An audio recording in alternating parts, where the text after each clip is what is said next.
Hey, Jerry Jones, you don't have to worry about me doing this. Dak and Zeke used to run together.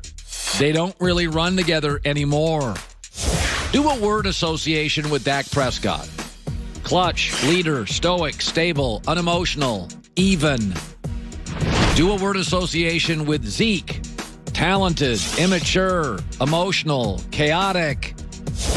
The first thing I thought of when I saw this video was Dallas has a lot of mouths to feed. They got a lot of really good young players. And when I saw that Zeke video, I thought, oh, that's more leverage for Dak Prescott. Jerry, you're not going to see me doing that. Contract negotiations are all about timing and leverage. That video is more leverage for Dak. Because you're not going to let Zeke go. He's ridiculously talented. He's one of the only running backs I've ever seen who can catch, who can block, who can run. You're not letting him go. And you also know you're probably going to get a couple more of these in the next 6 years. He's a kid. His dad admitted he can be immature. He's not perfect. Young money. Cool kid. Dallas. Cowboys. Star running back. That video to me is great leverage for Dak. The one quality that Dak Prescott has that I think it's always been my favorite quality. He just feels like a grown-up.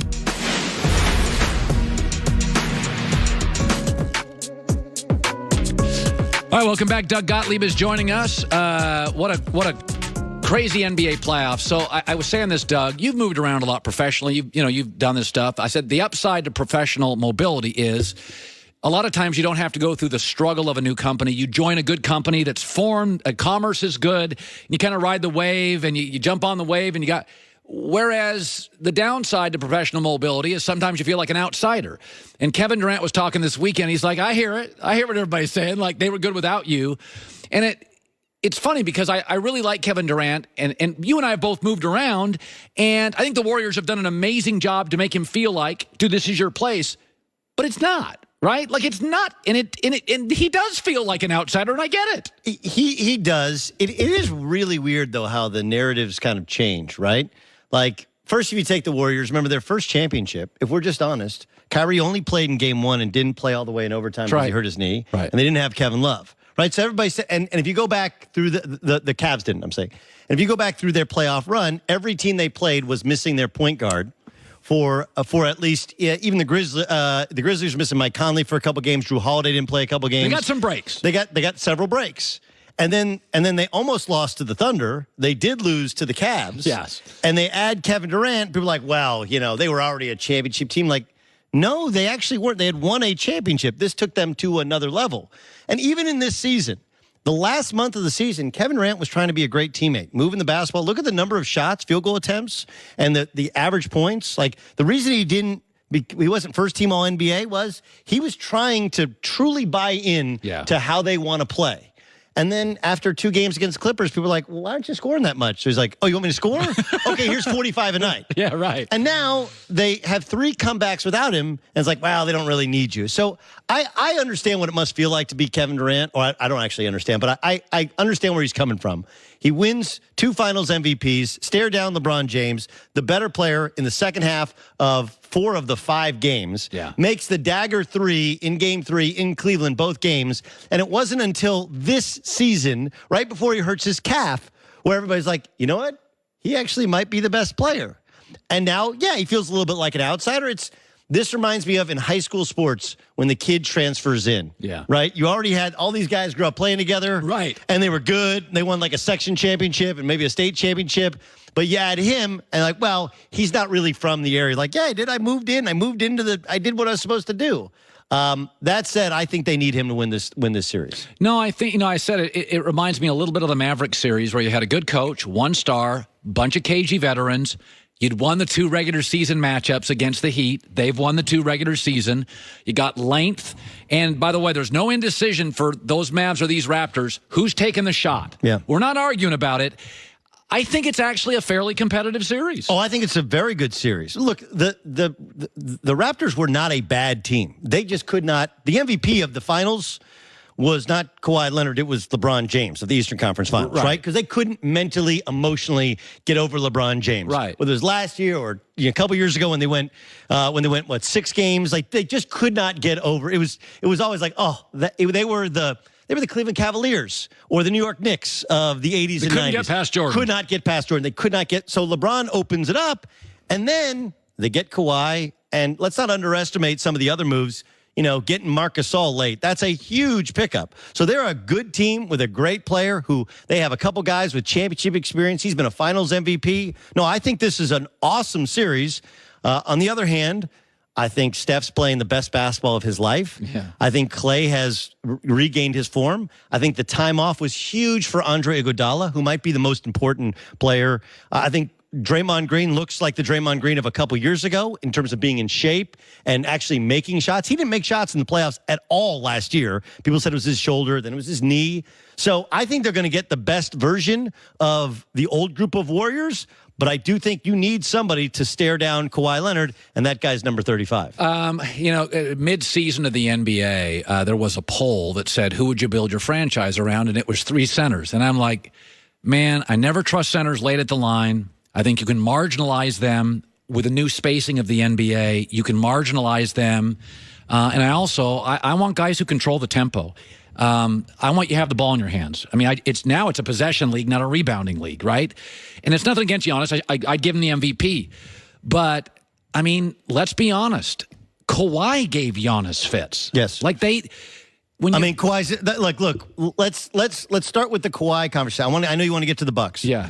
But I sat here, and I've sat here for a couple years saying, like, okay, people said LeBron was the best. I thought KD was the best. Now people are saying the third best player in the NBA has been Kawhi Leonard, and now you can make the argument he's the second best or the best player in the NBA. Yeah. He's because of what he does at both ends of the floor. And I understand what you're saying about his passing. He's not a natural passer, although he had a couple games in the series. He had a couple good ones here. Yeah, because they were collapsing and making him pass. And, hey, when Fred VanVleet shoots 87% in his last 3 games, there's going to be some assists there.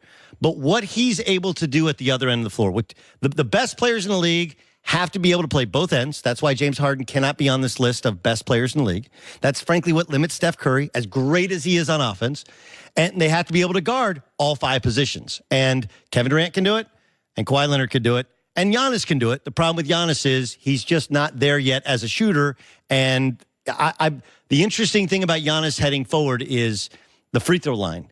Does this become like a Nick Anderson moment? Remember, Nick Anderson missed 4 free throws. Covered him. Game 1. Yep. Magic against the Rockets, and he never recovered.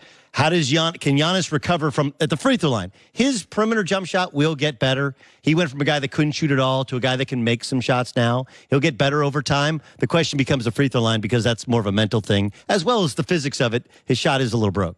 I was saying that with parity, I went back this weekend.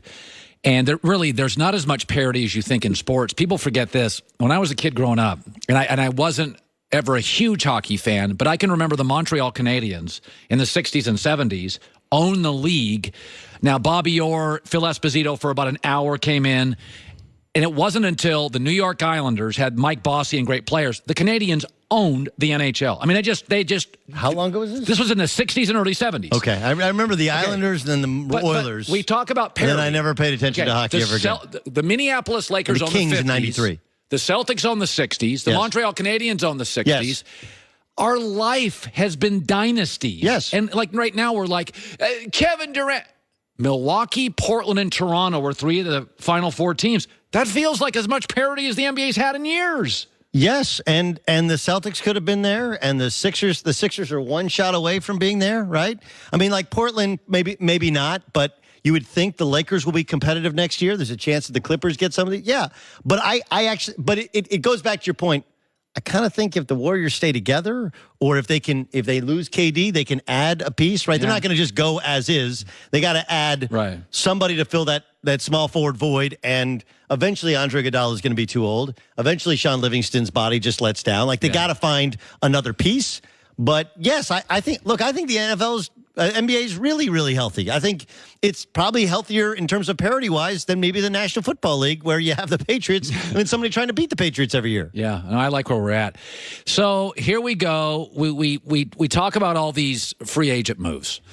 And I asked Chris Broussard earlier, which one are you absolutely sure about? And he's like, well, KD to the Knicks. And I'm like, I think he's going to Brooklyn with Kyrie. I really do. I thought you said he was already calling last week. No. My phone buzzes and it says, Colin Cowherd says he's a very good source at the Knicks. I have a current NBA player that has told me he's the Knicks, and I had a former MVP who has told me he's the Knicks.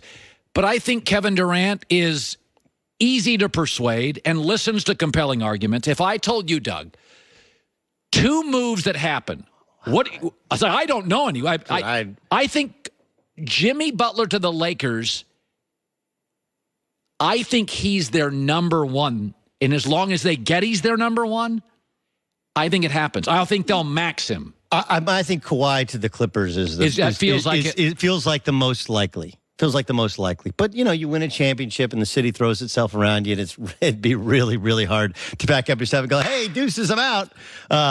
But it feels like he's a mercenary. And by the way, if you're Toronto, even if they lose him, I would have made that move, 6 days a week, twice on Sunday anyway. Right. It gets you to a place you've never been before. I think there's all kinds of interesting things there. First, the Brooklyn part of it is fascinating. Fascinating. I don't know how many people know, like, Brooklyn's actually more expensive to live in than the island of Manhattan. Right. It's an unbelievable area. And if you look at how Kyrie and KD, how they talk, how they think, how, other things matter to them outside of basketball, although basketball matters a lot to them, they fit the mentality of that Brooklyn bubble. But it's still the Nets, right? It's still the Nets. It's not the Knicks. On the other hand, if you go to the Knicks, you got to play for a team owned by James Dolan. Whether he's involved or not, can you be at the cool guy table and like, hey, you're collecting checks from James Dolan? That's a hard thing for some of those guys to take. Then you talk about L.A. Like, I love everything about the Clippers, and you've had their org chart. Yeah. Like, that's amazing. And Lawrence Frank does a good job. Trent Renton does an amazing job. Like this, you go through organizational structure. They got studs across the board and a tremendous coach who everybody respects has won a championship. And then you get the Lakers that are a mess, but they got $40 million cap space. They got LeBron James. They got good young players. They got a number 4 pick in the draft, and they're the Lakers. Like, I still struggle to not be convinced that Kyrie doesn't not have a home, and he's like, it was rough dealing with LeBron in the past, but at least I know what I have. And a bird in the hand is better than 2 in the bush. And I'm going to, like, Kyrie to the Lakers makes a lot more sense, whereas at mid-year, I would have said no way. Now I kind of think maybe they're the ones, because Brooklyn has such a good culture. I don't think Kyrie fits in with that culture. He's just not. I mean, maybe D'Angelo Russell fit in there, or maybe they think they can make Kyrie into what D'Angelo Russell became because he's a better player.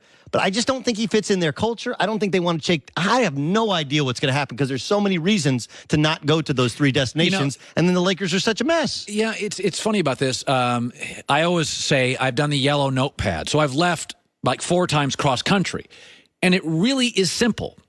You get a week out, 2 weeks out, and you get a yellow notepad, pros and cons. I've done that. I mean, you end up in the same place. Well, like, not for me. Like, generally, I think I've made the right decision every time. And I think the audience thinks it's about the shoe deal. And it's about this. It's amazing. You think it's complicated. But when you move cross-country to new teams, like LeBron just decided, there's a basketball school for my kid. Maverick Carter lives out there. I can do business. And I still contend it came down to kind of basic tenets, family, business, hoops. And he made the deal. I didn't think it was that I think transition is hard, man. I mean, like, leaving LeBron this year, like, this transition has been hard. And because anybody who's ever been recruited, you get recruited and then you show up. And then, I mean, like, look at Kyrie. Like, Kyrie, everything was going great. And then his knee was bothering him and he has a procedure. And then they turn out he has to have another procedure.